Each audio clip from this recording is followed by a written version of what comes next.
Click the bell icon to get latest videos from Ekeeda.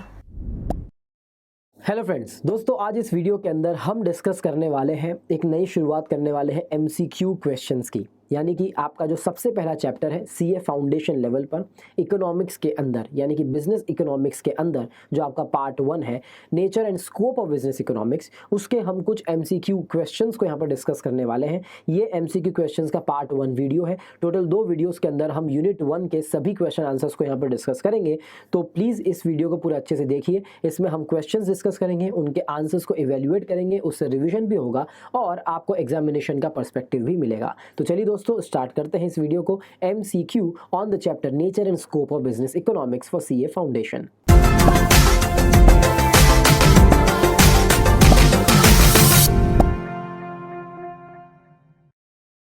सो दोस्तों यहाँ पर हम शुरुआत करने वाले हैं, देखने वाले हैं मल्टीपल चॉइस क्वेश्चंस। ये क्वेश्चंस हम देखेंगे एमसीक्यू।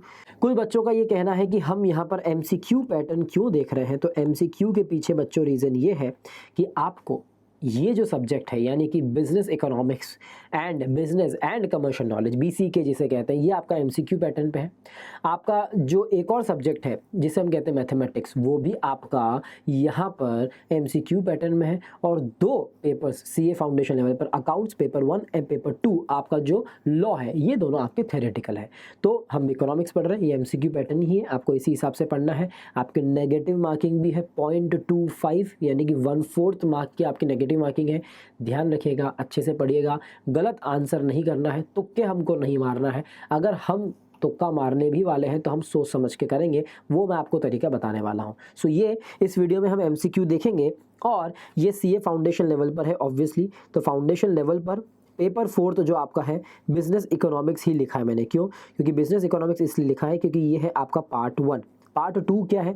पार्ट 2 है आपका बीसीके, तो वो अभी हम बाद में कवर करेंगे, अभी बिजनेस इकोनॉमिक्स ही चल रहा है। दैट टू बिजनेस इकोनॉमिक्स के अंदर भी हमारा जो चैप्टर है वो आपका चैप्टर नंबर 1 है। चैप्टर नंबर 1 के अंदर भी आपका जो यूनिट नंबर 1 है, वो यूनिट 1 आपका सिर्फ इंट्रोडक्शन है। तो अभी हम इंट्रोडक्शन वाले क्वेश्चंस देखने वाले हैं। कितने अंदर आ गए हम बिजनेस इकोनॉमिक्स के अंदर है, पहले चैप्टर के अंदर है, पहले चैप्टर के यूनिट 1 के अंदर है। ये मैं आपको क्यों क्लैरिफाई कर रहा हूँ, क्योंकि आने वाले 2 वीडियोज़ इसी के ऊपर होंगे। फिर हम आगे डिस्कस करेंगे basic problems of an economy, जो यूनिट 2 है, इसी चैप्टर का यूनिट 2। तब हम उसके बाद में उसके क्वेश्चन आंसर्स देखेंगे। तो कंफ्यूजन का कोई रूम नहीं है। चलिए आगे without wasting any further time हम स्टार्ट करते हैं हमारे क्वेश्चंस। सो ये है पार्ट 1 वीडियो, मैंने आपको बता दिया है। पार्ट 1 वीडियो और पार्ट 2 वीडियो में दोनों में पूरा कवरेज होएगा। चलिए स्टार्ट करते हैं, सबसे पहला क्वेश्चन देखते हैं। सो दोस्तों यहाँ पर जैसे जिन्होंने मेरे पुराने वीडियोस देखे होंगे, हम उसी स्टाइल में यहाँ पर करने वाले हैं। क्वेश्चन को हम रीड करेंगे, आंसर्स के साथ में हम इवेल्युएशन करेंगे। किसी भी आंसर्स को सही है हम टिक करके आगे नहीं बढ़ेंगे। वी विल स्टडी, हम देखेंगे कि ये आंसर सही क्यों है और बाकी सही क्यों नहीं है। तो चलिए देखते हैं क्वेश्चन नंबर 1 क्या कह रहा है। बिल्कुल हमारे सामने आ चुका है। Economist regard decision making as important because. अब देखिए ये पूरा चैप्टर को ना साथ में लेके किया जा रहा है। साथ में लेके किया जा रहा है मतलब before starting this question let me tell you one more thing.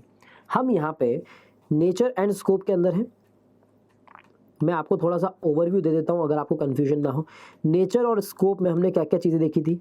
हमने बिजनेस को भी समझा था, यहाँ पर इकोनॉमिक्स को भी हमने यहाँ पर समझा था। मतलब हमने देखा नेचर क्या है, स्कोप क्या है, बिजनेस की डेफिनेशन क्या है और इकोनॉमिक्स की डेफिनेशन क्या है, इन दोनों के बीच में क्या रिलेशनशिप है, बिजनेस इकोनॉमिक्स कैसे हेल्प करता है। नेचर की अगर हम बात करेंगे, इसमें हमने वेरियस पॉइंट्स देखे थे, जैसे हमने सब्जेक्ट्स के नाम देखे थे कि ये साइंस है, ये आर्ट है, एक्सेट्रा। इसमें हमने 2 इंपॉर्टेंट वर्ड्स देखे थे कि प्रैग्मेटिक अप्रोच के साथ में काम करता है और नॉर्मेटिव इन नेचर है, राइट। इस तरीके से हमने नेचर समझा था। और स्कोप में भी हमने देखा था कि कहाँ कहाँ इसका कवरेज होता है। तो ये पॉइंट्स आपको याद रखने हैं, nature, scope, business and economics. इतना बड़ा ये चैप्टर था इंट्रोडक्शन वाला। तो ये हमारा पूरा स्कोप है। चलिए back to our question. So economist regard decision making as important because, इनका कहना है कि डिसीजन मेकिंग को इतना इम्पॉर्टेंट क्यों बोला गया है, इकोनॉमिस्ट लोग ऐसा क्यों बोलते हैं। A, the resources required to satisfy are unlimited wants and needs are finite. और स्कार्स। इनका कहना है कि डिसीजन मेकिंग को इसलिए इम्पोर्टेंट बोला गया है क्योंकि जो हमारी रिसोर्सेज है बच्चों, वो तो अनलिमिटेड वांट्स के सामने सिर्फ फाइनाइट है और थोड़ी सी है, स्कार्स है। तो रीज़न तो सही लग रहा है, मतलब कि वो बोल रहे हैं डिसीजन मेकिंग इसलिए करो कि आपके पास में रिसोर्सेज बहुत सारी नहीं है और आपकी इच्छाएं तो बहुत सारी है। तो प्लीज़ अच्छे से डिसाइड करो कि पैसा कहाँ खर्च करना है, रिसोर्सेज कहाँ यूज़ करनी है, etcetera. B, it is crucial to understand how we can best allocate our scarce resources to satisfy society's unlimited wants and needs। B point focus कर रहा है अलोकेशन के ऊपर कि डिसीजन मेकिंग इसलिए इंपॉर्टेंट है कि सोसाइटी की नीड्स बहुत ज़्यादा है, अनलिमिटेड है और रिसोर्सेज बहुत कम है, तो हमें अलोकेशन बराबर करना पड़ेगा। सुनने में तो ये भी सही लग रहा है। पहला इंडिविजुअल लेवल पे था, IND लिख देता हूँ, और दूसरा सोसाइटी लेवल पे है, SOC लिख देता हूँ। C point, resources have alternative uses. आपको इसलिए डिसाइड करना पड़ेगा कि रिसोर्सेज के बहुत सारे यूजेस होते हैं, ऑल्टरनेट यूजेस होते हैं ना, मतलब आप एक ही रिसोर्सेज को अलग अलग चीज़ों के लिए यूज़ कर सकते हो। इसलिए डिसाइड करो कि आप उसको किसके लिए यूज़ करोगे, पहले या बाद में प्रायोरिटाइज करोगे। ये बात भी ठीक लग रही है। ऑल ऑफ द अबव, जैसा कि हमको शक था। अब दोस्तों ऑल ऑफ द अबव की कहानी मैं आपको बताना चाहता हूँ। बीच में 40% ऐसा बोला जाता है कि all of the above answer हमेशा सही होता है। अगर आपको दो से ज़्यादा ऑप्शंस में कन्फ्यूजन है और आपको लग रहा है कि ये दोनों ही आंसर्स ठीक है, सो उसकी प्रोबेबिलिटी ज़्यादा है कि ऑल ऑफ द अबव सही होगा। इसमें आपको सिर्फ बाय फ्लूक नहीं करना है, आपको सोचना है। जैसे आपको फर्स्ट पॉइंट में हमने क्या क्रक्स निकाला कि इंडिविजुअल लेवल पे बात करी, फिर हमने क्रक्स निकाला कि सोसाइटी लेवल पे बात करी, यस। फिर उन्होंने बोला कि रिसोर्सेज के खुद के भी तो बहुत सारे ऑल्टरनेटिव यूजेस हैं। तो ये तीनों ही रीजंस हमको सही लग रहे हैं डिसीजन मेकिंग के लिए कि हमें डिसाइड करना पड़ेगा कि हमारी इच्छाएं तो बहुत ज़्यादा है, रिसोर्सेज बहुत कम है, सोसाइटी की वांट्स अनलिमिटेड है, रिसोर्सेज बहुत कम है, अलोकेशन सही होना चाहिए। एक ही चीज़ को, एक ही रिसोर्सेज को अलग अलग तरीके से यूज़ किया जा सकता है। Example water as a resource, उसके बहुत सारे यूजेस हैं। इरिगेशन के काम में आता है, मतलब फार्मर्स को काम में आता है। आप रेन वाटर हार्वेस्टिंग कर सकते हैं, पानी पीने में काम आता है, खाने बनाने के लिए काम आता है, क्लीनिंग के लिए काम आता है। तो आपको सोचना पड़ेगा कि बेस्ट यूज़ वाटर का हम कहाँ करें। अगर आप चीज़ें साफ़ करने के लिए, धोने के लिए पानी बहुत ज़्यादा वेस्ट करते हैं तो रिसोर्स आप वेस्ट कर रहे हैं, आगे जाके आपको वाटर खाने के लिए और पीने के लिए नहीं मिलेगा।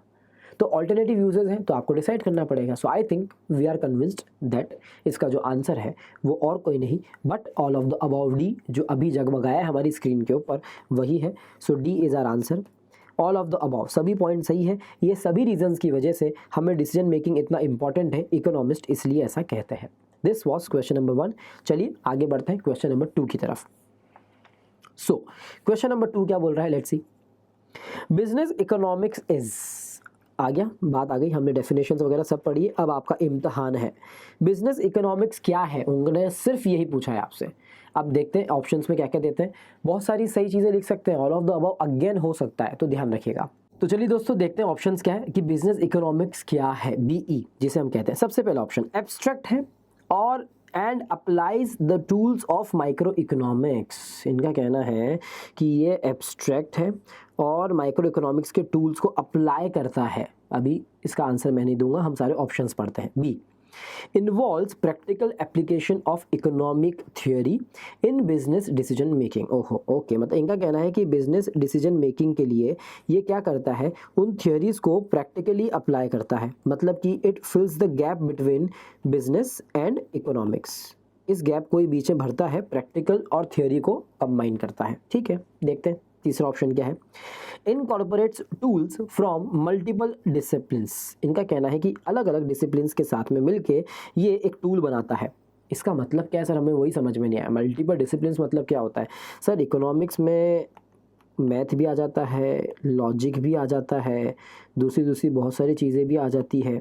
मतलब दूसरी चीज़ें में क्या लेंगे आप इसमें ले सकते हैं फाइनेंस आ जाता है सर अकाउंट्स भी आ जाता है, मार्केटिंग भी आ जाती है, एक्सेट्रा। ठीक है, मतलब काफ़ी सारी चीज़ें हैं जो इसमें आ जाती है, इसलिए इसको बोला गया है इंटरडिसिप्लिनरी। अगर आपको ये समझ में नहीं आया है अभी तक कि ये किसके बेस्ड पे बना गया है क्वेश्चन, तो मैं आपको बताने वाला हूँ। अगला पॉइंट है बी एंड सी बोथ। मतलब इन्होंने क्या बोला, ऑल ऑफ द अबव ना बोलते हुए इन्होंने बोला है बी और सी, इन दोनों को मिला के डी पॉइंट बना है। दोनों पॉइंट सही है क्या? ठीक है, तो अब मैं आपको बताता हूँ राज की बात कि ये कौन से क्वेश्चन के ऊपर बनाया गया है। सो दोस्तों, मैंने आपको स्टार्टिंग में बताया है कि बच्चों आपने जो पढ़ा है नेचर ऑफ बिजनेस इकोनॉमिक्स, अगर आप थोड़ा सा उसको याद करें तो आपने सबसे पहला कपल पढ़ा था जहाँ पर बिजनेस इकोनॉमिक्स को बोला गया था science as well as art. ठीक है, दूसरा कपल हमने पढ़ा था जहाँ पर साइंस को और आर्ट बोलने के बाद में बिजनेस इकोनॉमिक्स को बोला गया था pragmatic in nature and normative. ठीक है, तो ये दोनों पॉइंट बोले गए थे। इसके बाद में आप थोड़ा सा याद करेंगे तो इसमें एक पॉइंट था माइक्रो प्लस मैक्रो वाला। ओके, मतलब माइक्रो के ऊपर तो बिजनेस इकोनॉमिक्स बेस्ड है, ध्यान से सुनिए, बेस्ड है, उसके टूल्स को यूज़ नहीं कर रहा है, बेस्ड है, और मैक्रो के एलिमेंट्स को वो इनकॉर्पोरेट करता है। ये हमने पॉइंट पढ़े थे। अच्छा, इसके अलावा थोड़े और पॉइंट थे, वो हम देखेंगे आगे। मतलब कि जब हमने नेचर स्टडी किया था, अभी वापस आइए हमारे क्वेश्चन की तरफ। क्वेश्चन क्या बोल रहा है कि वो एब्स्ट्रैक्ट है और टूल्स ऑफ माइक्रो इकोनॉमिक्स को अप्लाई करता है। इसका मतलब क्या है कि वो एब्स्ट्रैक्ट है सर, इसके साथ में हमें रिलेट करना पड़ेगा साइंस को और आर्ट को। मतलब सर एब्स्ट्रैक्ट है ठीक है, बट थोड़ा सा प्रैक्टिकल भी है इन नेचर सर, तो पूरा एब्स्ट्रैक्ट तो नहीं हो सकता है, और माइक्रो इकोनॉमिक्स के टूल्स को यूज़ नहीं करता है, उस पर बेस्ड है। तो सर मुझे लग रहा है ए पॉइंट तो बाहर हो गया है। ठीक है, बी, सी और डी। अब बी और सी में से अगर कोई बाहर हुआ तो डी भी बाहर हो जाएगा, राइट। बी बोल रहा है कि इस गैप को फिल करता है। आई थिंक मुझे ये बिल्कुल बराबर लग रहा है, सही बात है। थियरी के साथ में जब भी आप बिजनेस के प्रैक्टिकल चीज़ को रिलेट करना चाहेंगे तो बीच में इस गैप को फिल करने वाला बिजनेस इकोनॉमिक्स ही है। सो बी पॉइंट तो यहाँ पर सही है। और सी क्या बोल रहा है, इंटरडिसिप्लिनरी है। यस, ये सब चीज़ों को यूज़ करता है, वो बिल्कुल बराबर बात है। तो बी एंड सी ये दोनों ही पॉइंट सही हुए, तो ये हमारा आंसर हुआ डी पॉइंट। वो बोल रहा है बी और सी सही है। मतलब माइक्रो और मैक्रो के साथ में, पहला पॉइंट के साथ में लोग बहुत कंफ्यूज्ड हो सकते हैं यहाँ पे, बट ऐसा नहीं है। बिजनेस इकोनॉमिक्स जो है वो एक प्रैक्टिकल चीज़ है, वो थियरीज़ है जो रियलिटी में दिखता है, उसके बेसिस पर अजम्पशंस के साथ में उसको क्रिएट किया गया है और फिर उसको रिलेट किया जाता है। पूरी तरीके से एब्स्ट्रैक्ट नहीं है। बिजनेस में जो रियल चीज़ें हैं, डिसीजन हमको लेने हैं, उसके लिए हम थियरीज़ को यूज़ करते हैं। तो वो सिर्फ माइक्रो को यूज़ करता है ऐसा नहीं है, माइक्रो और मैक्रो दोनों को यूज़ करते हुए वो आगे बढ़ता है, उसको बिजनेस इकोनॉमिक्स बोलते हैं। यहाँ पर सिर्फ माइक्रो लिखा हुआ है, इसलिए हम इसको यहाँ पर कैंसिल करेंगे और हमारा आंसर हो जाएगा बी एंड सी। ये जो आपको आएगा बी एंड सी, यस। तो ये हमारे स्क्रीन पर दिख गया है, यही राइट आंसर है। ये था हमारा क्वेश्चन नंबर 2। तो चलिए दोस्तों आगे बढ़ते हैं, कहानी को आगे बढ़ाते हैं क्वेश्चन नंबर 3 की तरफ। नाउ क्वेश्चन नंबर 3 क्या बोल रहा है, let's see. In economics we use the term scarcity to mean. इनका कहना है कि हम जो बोलते हैं स्कैरसिटी, सर इसका मतलब क्या है। अगर आप स्टार्टिंग में याद करेंगे, एडम स्मिथ जो पापा है इकोनॉमिक्स के, उन्होंने एक बुक लिखी inquiry, wealth of the nation जिसको बोला जाता है। वहाँ पर उन्होंने कुछ डेफिनेशन दी थी और वहाँ पर हमने रिलेट किया था कि वेल्थ को हम समझेंगे, स्कैरसिटी को हम समझेंगे, स्कैरसिटी के साथ में रिसोर्सेज क्या है उसको हम समझेंगे। यस, ये सब चीज़ों को हमने समझा था। तो उनका कहना है स्कैरसिटी का मतलब क्या है। स्कैरसिटी मतलब क्या होता है, कोई चीज़ स्कैर्स होना, मतलब कम होना, सही मात्रा में अवेलेबल नहीं होना। ठीक है, इसका मतलब क्या है, ऑप्शन देखते हैं। पहला ऑप्शन एब्सोल्यूट स्कैरसिटी, मतलब पूरी तरीके से full, and lack of resources in less developed countries. उनका कहना है कि जो कंट्रीज डेवलप्ड नहीं है, इंडिया डेवलप नहीं है, डेवलपिंग कंट्री है, वहाँ पर रिसोर्सेज कम रहती है और स्कैरसिटी पूरी तरीके से है। ठीक है, बी पॉइंट। रिलेटिव स्कैरसिटी मतलब scarcity in relation to the wants of the society. मतलब स्कैरसिटी एक कैसी चीज़ है कि जो चीज़ किसी के लिए कम है वो दूसरे के लिए बहुत हो सकती है। जैसे किसी को कम भूख हो तो उसके लिए अगर 2 चपाती दी गई है तो उसके लिए काफ़ी है, बट जिसके लिए ज़्यादा भूख हो उसके लिए 2 चपाती बहुत कम पड़ती है। इसका मतलब क्या है कि अगर जब हम उसे वांट्स के साथ में रिलेट करते हैं तो हमें समझ में आता है कि यहाँ पर स्कैरसिटी है, स्कार्स है, रिसोर्सेज कम है। ठीक है, तो रिलेटिव वाला पॉइंट ठीक लग रहा है। C, scarcity during times of business failure and natural calamities. मतलब ये हो गया सिचुएशनल एक तरीके से, कि सिर्फ कैलेमिटीज़ जब आती है या फिर फेलियर होते हैं तभी वहाँ पर स्कैरसिटी उस टाइम पर आ जाती है। और चौथा पॉइंट क्या है, चौथा पॉइंट है scarcity caused on account of excessive consumption by the rich. ओहो, इनका कहना है, थोड़ा सा भड़ास निकालने वाला पॉइंट है कि जो रिच लोग हैं वो ज़्यादा कंजम कर लेते हैं, इसलिए हमारे पास में कंजम्पशन के लिए बचता नहीं है।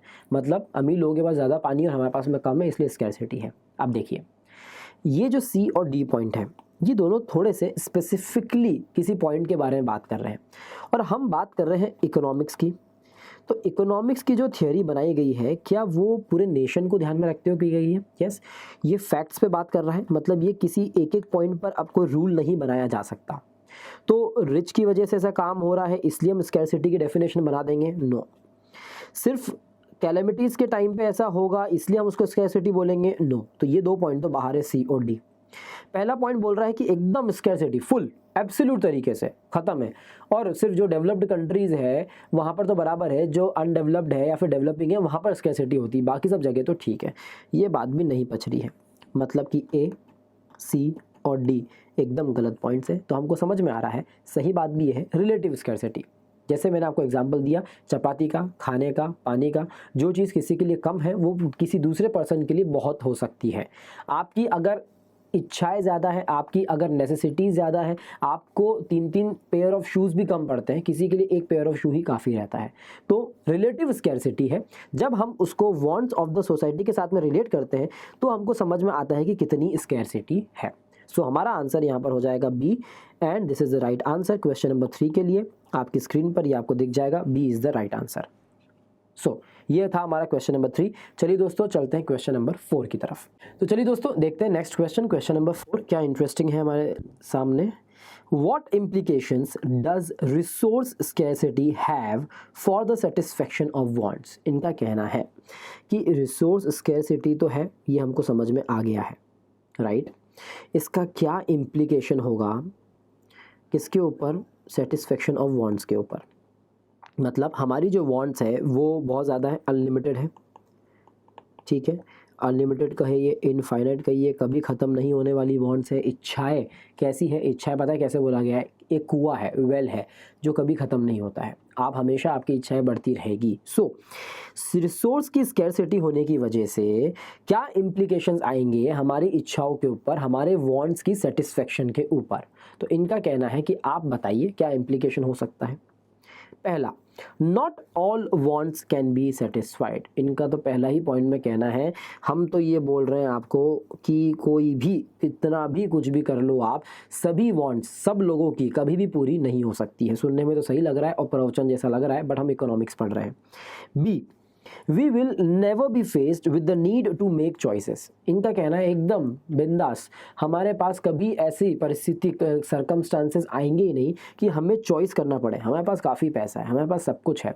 अगर आप रिच है और आप सोच रहे हैं रिसोर्सेज आपके पास में हमेशा रहेगी, कैसे रहेगी? आप पैसे का क्या करेंगे जब एनवायरनमेंट में ही रिसोर्स ख़त्म हो चुका है तो, राइट। बी पॉइंट का कहना है कि कभी भी चॉइसेस करने का मौका आएगा ही नहीं हमारे पास में, हम बिंदास हैं। सी पॉइंट कह रहा है कि हम क्या करेंगे, we must develop ways to decrease our individual wants. इनका कहना है कि अगर हर आदमी अपनी वांट्स को कम कर दे तो पूरा नेशन एकदम सही हो जाएगा। क्या ऐसा पॉसिबल है? हर आदमी अपनी इंडिविजुअल वांट्स को ख़त्म भी कर देगा तो क्या कभी वांट्स बढ़ेगी नहीं? आपका कहना है कि कभी डीजे कैमराज आते थे, उससे पहले मोबाइल फ़ोन था ही नहीं, उससे पहले फ़ोटोज़ लेने के लिए आपको फ़िल्म खरीदनी पड़ती थी, नेगेटिव निकलवाने पड़ते थे। आज मोबाइल फ़ोन में इतना मेगापिक्सल कैमराज आ गए तो भी वो कम पड़ रहा है। तो अभी भी टेक्नोलॉजी नहीं बढ़ रही है क्या? क्या हमारी इच्छाएं नहीं बढ़ रही है क्या? हम और चीज़ों को माइक्रो बनाने की कोशिश कर रहे हैं, राइट। तो क्या आप सोच रहे हैं कि आप मोबाइल नहीं खरीदेंगे और आप कैमरा नहीं खरीदेंगे तो पूरा नेशन नहीं खरीदेगा? Not the case. इसीलिए इंडिविजुअल वांट्स को कम करना ये तो कोई ऑप्शन लग नहीं रहा। हाँ, आप लिमिट कर सकते हैं, बहुत अच्छी बात है, बट ये कोई सोल्यूशन नहीं है from the perspective of economics. Next point, the discovery of new natural resources, important point है। नई नई नेचुरल रिसोर्सेज क्रिएट करना ये नेसेसरी हो गया है to increase our stability of wants. ये ऑप्शन लग तो सही रहा है कि अगर हम नई नई नेचुरल रिसोर्सेज निकालेंगे, जैसे हमने सोलर एनर्जी यूज़ करना चालू किया है, तो सोलर एनर्जी क्या है? कन्वर्जन ऑफ नेचुरल रिसोर्स है फॉर आर वांट्स। तो ये अच्छा काम है। ऐसे हम बहुत सारी और नेचुरल रिसोर्सेज डेवलप करेंगे तो हमारी स्टेबिलिटी आ जाएगी। आ जाएगी क्या stability? with our increasing population, with our increasing prices and with every other perspective जो भी बढ़ता ही जा रहा है वॉन्ट्स के साथ में, क्या ये पॉसिबल है? मुझे ये लगता है चारों पॉइंट्स जब हमने डिस्कस करे, हमसे ये पूछा गया था कि क्या इम्प्लीकेशन होगा क्योंकि हमें ये तो पता है कि हमारी रिसोर्सेज स्कैरसिटी के अंदर है, तो क्या हमारी वांट सेटिस्फाई हो पाएगी क्या? इनका कहना है बी पॉइंट तो सबसे पहले बाहर करेंगे कि ऐसा होगा ही नहीं, तो इसको तो बाहर करो, क्योंकि चॉइसेस तो है ना, दिख रहा है आपको प्रेजेंट में कि कितनी स्कैरसिटी है। हमारे पास बहुत सारे एग्जाम्पल्स है, केरला का एग्जाम्पल है, चेन्नई का एग्जाम्पल हमारे पास में, लास्ट ईयर केप टाउन में ऐसा हुआ था, साउथ अफ्रीका के अंदर, सब जगह ड्रॉट पड़ रहे हैं, वाटर की इतनी स्कैरसिटी है। सो एग्जाम्पल्स हमारे सामने हैं, चॉइसेस तो हमें करनी पड़ेगी, तो बी तो out of the question. C, individual wants को कम करें, ये कोई परमानेंट सोल्यूशन नहीं है, और नेचुरल रिसोर्सेज निकाले, ये भी कोई इंडिविजुअल परमानेंट सोल्यूशन नहीं है। सो क्लियरली हम कहाँ पर हैं? We are standing for the A point. इनका कहना है सिंपल सी बात है, सबकी सारी इच्छाएं कभी भी पूरी नहीं हो सकती है। So quite loud and clear है, हमारा जो आंसर है वो ए है। वो ये कह रहा है कि इम्प्लीकेशन तो यही होगा कि सबकी सारे वांट्स कभी भी सेटिस्फाई नहीं हो सकते हैं। सो दोस्तों, ये था क्वेश्चन नंबर 4। चलिए चलते हैं हमारे नेक्स्ट और आखिरी क्वेश्चन की तरफ for this video, question number 5। बड़ा इंटरेस्टिंग क्वेश्चन है, अच्छा क्वेश्चन है, इसको देखिए। इन सब क्वेश्चंस को हम जिस तरीके से डिस्कस कर रहे हैं, सॉल्व कर रहे हैं, आप भी उसी तरीके से अपनी थिंकिंग, थॉट प्रोसेस वैसे ही रखिएगा, तो आप आंसर की तरफ क्लोज पहुंचेंगे। चलिए, क्वेश्चन है, in every economic system scarcity imposes limitations on. इनका कहना है कि हर इकोनॉमिक सिस्टम, कोई भी कंट्री हो, कुछ भी हो, ये स्कैरसिटी की वजह से लिमिटेशंस तो आती है, पर ये लिमिटेशंस किसके ऊपर आती है, ये हमसे पूछा जा रहा है। चलिए देखते हैं पहला यहाँ पर ऑप्शन क्या है हमारे सामने। तो चलिए देखते हैं पहला ऑप्शन क्या है हमारे सामने। तो ये लिमिटेशंस किस किस के ऊपर लग रही है? पहला ऑप्शन बोल रहा है हाउस होल्ड के ऊपर लग रही है, बिजनेस फर्म्स के ऊपर भी लग रही है, गवर्नमेंट के ऊपर भी लग रही है, और नेशन के ऊपर एज अ होल भी लग रही है। मतलब सब कुछ कवर हो गया।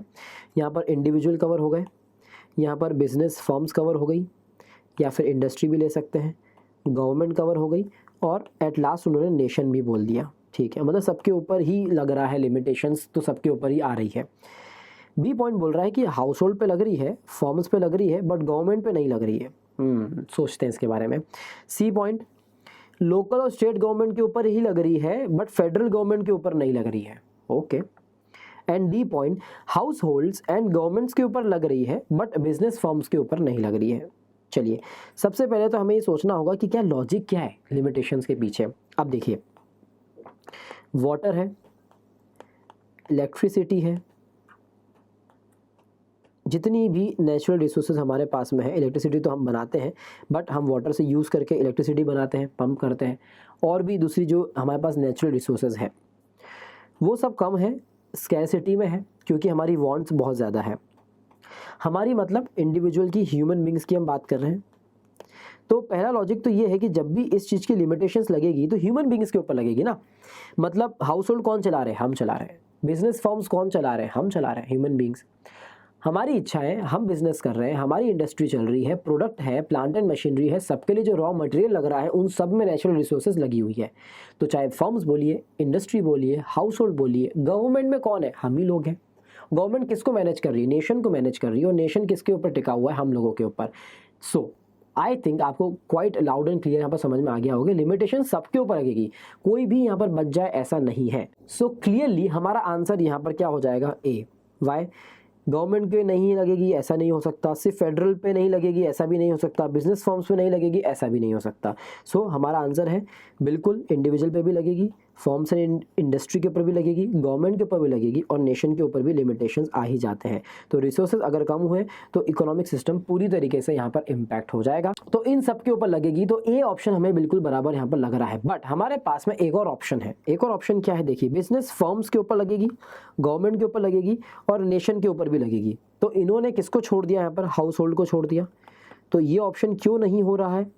ये इसलिए नहीं हो रहा है क्योंकि हमारे पास में ए ऑप्शन ऑलरेडी दिया हुआ है, इसलिए। अगर ए नहीं होता तो हमारा आंसर ई होता, क्योंकि फर्म्स के ऊपर लगती है, गवर्नमेंट के ऊपर लग रही है, नेशन के ऊपर लग रही है, बट इसने हाउस होल्ड छोड़ दिया, इसने बिजनेस फर्म्स छोड़ दिया, इसलिए ये आंसर भी हमारा नहीं होगा। एंड एट लास्ट हमारा जो आंसर होगा दैट इज ए, सबके ऊपर लिमिटेशंस लगी हुई है। दोस्तों, इस तरीके से इस पूरे वीडियो के अंदर हमने क्वेश्चन एंड आंसर्स के फॉर्म में एमसीक्यू स्टाइल में जो आपका nature and scope of business economics है, उसका जो यूनिट 1 है दैट इज इंट्रोडक्शन, उसके हमने क्वेश्चन यहाँ पर कवर करे हैं, और ये हमारा पार्ट 1 वीडियो ही था। रिमेनिंग क्वेश्चन हम पार्ट 2 के अंदर कवर करेंगे। सो दोस्तों, इस वीडियो के लिए इतना ही। Thank you for watching the video. अगर आपको वीडियोज़ पसंद आ रहे हैं तो प्लीज़ ईकेडा चैनल को सब्सक्राइब कीजिए। देखते रहिए। देखने के लिए धन्यवाद।